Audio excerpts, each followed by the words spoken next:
Virðulegi forseti, það gaman að sjá hvað stjórnarandstaðan nýtur þess núna að vera í sviðsljósinu.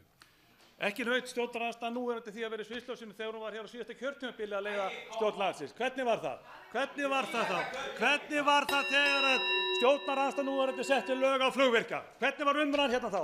Var þá hroki og hræsni sem það var að ræða? Ekki var hv. þingmaður Sigríður Ingibjörg Ingadóttir þá hér í ræðustól að tala hroka og vanvirðingu þegar hún studdi það með jái að setja lög á flugvirkja.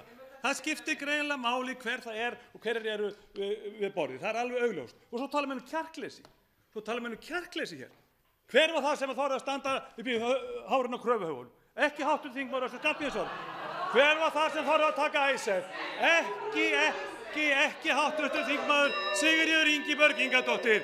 Og hver þorði að lækka lán heimilanna? Ekki Samfylking og ekki Vinstri græn. Hvar kjarkurinn? Hræsni stjórnarandstöðunnar er það sem stendur upp úr og hefur alltaf gert.